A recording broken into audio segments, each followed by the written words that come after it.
नमस्कार दोस्तों, स्वागत है आप सभी का online data first YouTube channel पर। इस वीडियो में हम बात करेंगे एक बड़ी अपडेट के बारे में जो कि संबंधित है उत्तर प्रदेश के अंदर एक और नई भर्ती के विज्ञापन के बारे में। जैसा कि आप जानते हैं कि इस चैनल के माध्यम से किसी भर्ती को लेकर कोई भी नोटिफिकेशन जारी होता है या फिर किसी नई भर्ती का विज्ञापन जारी होता है तो आप सभी को जानकारी दी जाती है।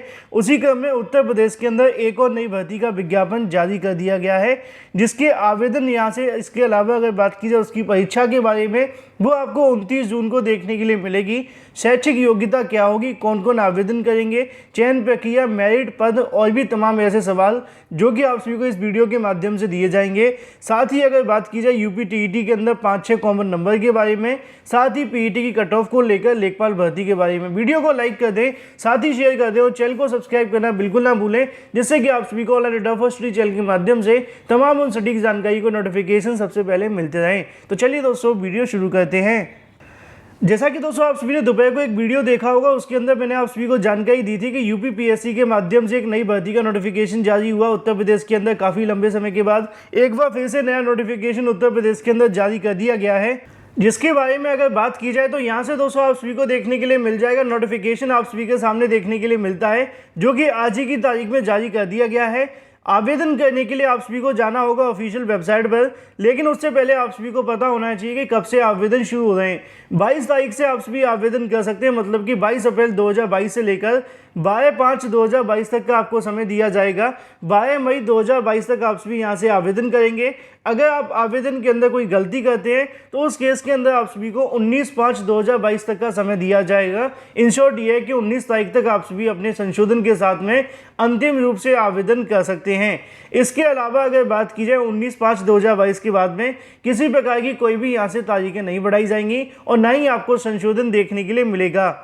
यहाँ पे आपको देखने के लिए मिलेगा कि ऑनलाइन आवेदन करने वाले अभ्यर्थियों को इस विज्ञापन के अंतर्गत आवेदन करने के लिए ऑनलाइन आवेदन पद्धति को समझना बहुत आवश्यक है।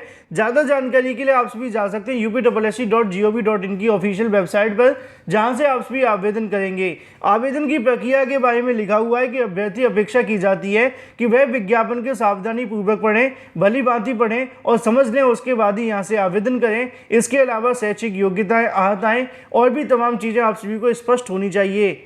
अगले पेज पे जानकारी दी जाती है कि आवेदन करने के लिए आप सभी को क्या करना होगा। यहाँ पे लिखा हुआ है कि यूपीएससी की ऑफिशियल वेबसाइट पर जाकर होम पेज के ऊपर लाइव एडवर्टीजमेंट के ऊपर आपको क्लिक करना होगा। जैसे ही आप इस पर क्लिक करेंगे तो डाउनलोड करके यहाँ से विज्ञापन को डाउनलोड कर सकते हैं। इसके अलावा आवेदन प्रक्रिया के लिए एप्लीकेशन प्रोसेस के ऊपर क्लिक करके आवेदन करने संबंधी तमाम जानकारियाँ समझ सकते हैं और इसके अलावा यहाँ से आवेदन भी कर सकते हैं। आवेदन प्रक्रिया जानकारियों को समझने के लिए यहाँ पे और भी तमाम जानकारी आप सभी के सामने दी जाती हैं। लेकिन अब बात कर लेते हैं आप सभी की शैक्षिक योग्यताओं के बारे में, क्योंकि यहाँ पे जो आप सभी को बताया जाता है वो बस यही है कि आवेदन करने के लिए आप सभी के पास में क्या क्या होना चाहिए। नाम, पता, माता का नाम, इसके अलावा आरक्षण से संबंधित, इसके अलावा आपकी शैक्षिक योग्यताएं, ईमेल आईडी, फ़ोन नंबर, सारी चीज़ें आप सभी के सामने बताई जाती हैं, जिनको अगर आप चाहें तो पढ़ भी सकते हैं। लेकिन जो काम की बात है वो आप सभी को यहाँ से देखने के लिए मिलती है, जो कि आप सभी की आवेदन फीस के बारे में। आवेदन फीस की अगर बात की जाए तो आप सभी से यहाँ से 25 रुपये का चार्ज लिया जाएगा।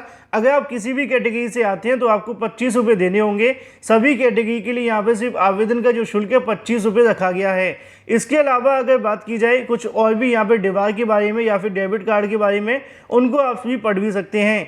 अब यहाँ पे आप सभी को पदों की संख्या देखने के लिए मिलती है। मैंने कुछ दिनों पहले आप सभी के सामने एक वीडियो बनाकर आप सभी को जानकारी दी थी कि बहुत जल्द आप सभी के सामने वैकेंसी देखने के लिए मिलेगी प्रवर वर्ग सहायक के लिए, अवर वर्ग सहायक के लिए और पूर्ति निरीक्षक के लिए। यूपीएससी की तरफ से जारी परीक्षा कैलेंडर के अंदर इसकी परीक्षा 29 जून 2022 को निर्धारित की गई है। आज ही यूपीएससी के माध्यम से परीक्षा का कैलेंडर जारी कर दिया गया है।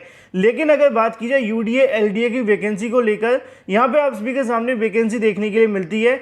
अगर हम बात करें आप सभी के वेतन के बारे में तो 35,400 से लेकर यहाँ पे आप सभी के सामने लेवल 6 का वेतन देखने के लिए मिलेगा। 21 से लेकर 40 वर्ष आप सभी के सामने अधिकतम देखने के लिए मिलेगा। अन्य सब की जो सीटें यहाँ पे बताई जाती हैं वो 4 हैं। अगर बात की जाए अनुसूचित जाति को लेकर 2 सीटें देखने के लिए मिलेंगी। अन्य पिछड़ा वर्ग की सीटें आप सभी के सामने 4 आती हैं और ईडब्ल्यूएस वाले छात्रों के लिए यहाँ पे 1 सीट रह जाती है। टोटल अगर बात की जाए तो यहाँ पे आप सभी के सामने 11 सीटें देखने के लिए मिलेंगी। अबर वर्ग सहायक की जब बात आती है तो यहाँ पे 21 से 40 वर्ष आप सभी की आयु होगी। लेवल 5 का आपके सामने वेतन होगा। अन्य सब के अंदर 8 सीटें होंगी। ओबीसी की अगर बात की जाए 2 सीटें होंगी, माफ़ कीजिए ईडब्ल्यूएस की 2 सीटें होंगी, अन्य पिछड़ा वर्ग की लगभग 6 सीटें हैं और एससी एसटी की लगभग 4 सीटें हैं। टोटल 20 पदों के लिए यहाँ से आवेदन मांगे जाते हैं। खाद्य तथा रसद विभाग के अंदर यहाँ से भर्ती को लेकर नोटिफिकेशन जारी किया जाता है, जो कि पूर्ति निरीक्षक के लिए है। इसके अंदर लगभग 45 पदों में विज्ञापन जारी हुआ है, जिसमें अन्य सब की 33 सीटें हैं। 2 सीटें आप सभी के सामने एससी की हैं, इसके अलावा एसटी की यहाँ पे कोई भी सीटें नहीं है। साथ ही अगर बात कीजिए ओबीसी को लेकर 6 सीटें और आर्थिक रूप से कमजोर अभ्यर्थी की लगभग 4 सीटें यहाँ से देखने के लिए मिलती हैं और ये नोटिफिकेशन यूपीएससी के माध्यम से जारी कर दिया गया है। जब मैंने आप सभी के लिए वीडियो बनाकर जानकारी दी थी कि यहाँ पे यूडीए एलडीए की वैकेंसी आएगी तो उसके अंदर शैक्षिक योग्यता क्या मांगी जाएगी, अब यहाँ पे आप सभी के सामने उससे संबंधित जानकारी देखने के लिए मिल जाती हैं। अगर बात की जाए आप सभी की शैक्षिक योग्यता के बारे में तो यहाँ से आप सभी पढ़ सकते हैं पॉइंट नंबर 6 से। यहाँ पे आयु के बारे में मैंने आपको पहले ही बता दिया कि 21 से 40 वर्ष की आपकी आयु सीमा होनी चाहिए। अब बात कर लेते हैं प्रवर वर्ग के लिए। अगर आप आवेदन करना चाहते हैं तो भारत में विधि द्वारा स्थापित किसी विश्वविद्यालय से स्नातक की उपाधि या फिर सरकार के द्वारा उसके समकक्ष मान्यता प्राप्त कोई उपाधि।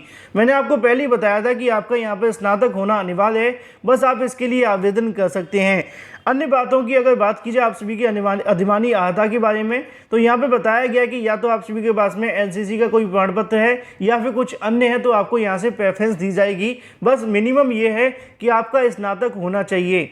अगर बात की जाए दूसरे नंबर को लेकर तो यहाँ पे अवर वर्ग सहायक के बारे में बताया जाता है कि भारत में विधि द्वारा स्थापित किसी विश्वविद्यालय के द्वारा स्नातक की उपाधि या फिर सरकार के द्वारा उसके समकक्ष कोई भी मान्यता प्राप्त उपाधि अगर आपके पास है तो आप इसके लिए आवेदन कर सकते हैं।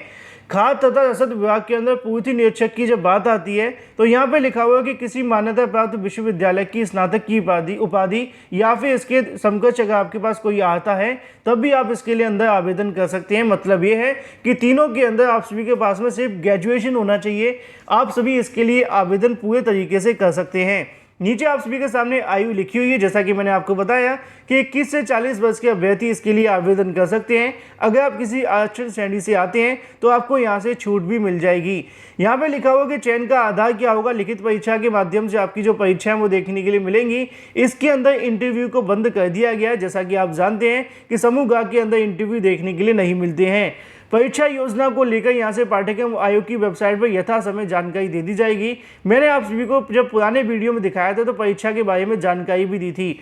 लिखित परीक्षा के संबंध में बताया जाता है कि नॉर्मलाइजेशन की प्रक्रिया लागू की जाएगी। इसके साथ ही इसके अंदर आवेदन करने के लिए एक शैक्षिक योग्यता और मांगी गई है, जो कि है पीईटी के बारे में। अगर आप इसके अंदर आवेदन करना चाहते हैं तो आप सभी को पता होना चाहिए कि आप सभी पीईटी क्वालिफाई होना अनिवार्य होगा। उत्तर प्रदेश अधीन सेवा चयन आयोग के माध्यम से जारी विज्ञापन GO3/2022 के क्रम में बताया जाता है कि प्रवर वर्ग के लिए लगभग 11 पद हैं, अवर्ग के लिए लगभग 20 पद हैं और नीति परीक्षक के लिए तो यहाँ पर लिखा हुआ है पूर्ति निरीक्षक के लिए लगभग 45 पद हैं। टोटल 76 पदों विज्ञापन जारी होता है।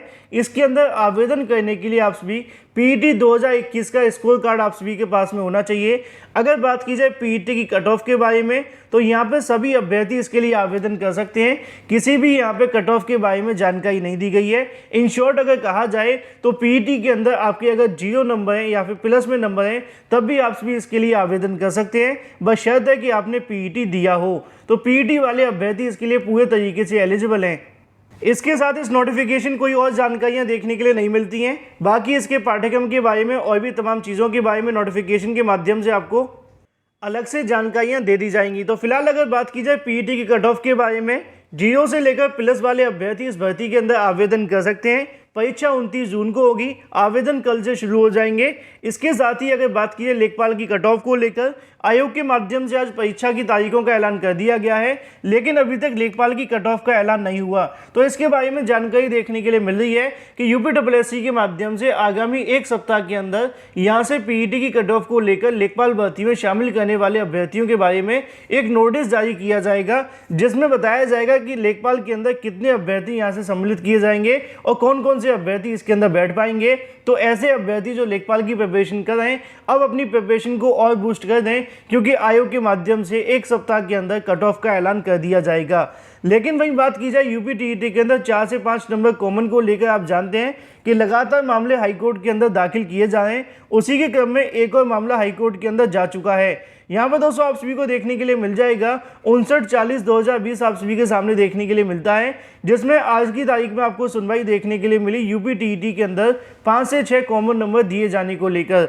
यहाँ पे हाईकोर्ट की तरफ से आदेश जारी करते हुए सरकार को कहा गया कि वो 12 मई तक अपने सभी सवालों के जवाब को लेकर यहाँ से कहीं ना कहीं जो साक्ष्य वो प्रस्तुत करें और ऐसे अभ्यर्थियों के माध्यम से जिन्होंने इस याचिका को दाखिल किया है, जिन अभ्यर्थियों का दावा है कि यहाँ पे उनको एक्स्ट्रा नंबर मिलने चाहिए थे, अगर नंबर नहीं मिले हैं तो इसका भी जवाब पीएनबी के माध्यम से दिया जाए। मतलब ये है कि यूपी टीईटी के अंदर 4 से 5 नंबर को लेकर आज एक सुनवाई देखने के लिए मिली, जहाँ पे कहीं ना कहीं हाईकोर्ट के माध्यम से कहा गया कि सरकार इन क्वेश्चनों को लेकर अपने साक्ष्यों को प्रस्तुत करे। उसके बाद में जब सरकार का जवाब दाखिल होगा फिर अभ्यर्थियों के माध्यम से अपने साक्ष्य रखे जाएंगे, फिर विषय विशेषज्ञों को यहाँ से समिति बनाकर भेजा जाएगा और उसके बाद जो भी अंतिम निर्णय होगा उसके आधार पर आपको चीज़ें देखने के लिए मिलेंगी। आज की तारीख में यूपी टीईटी को लेकर हाईकोर्ट के माध्यम सरकार को निर्देशित कर दिया गया है कि आगामी सुनवाई के अंदर अपना जो पक्ष है वो रखें। वीडियो को लाइक कर दें, साथ ही शेयर कर दें और चैनल को सब्सक्राइब करना बिल्कुल ना भूलें।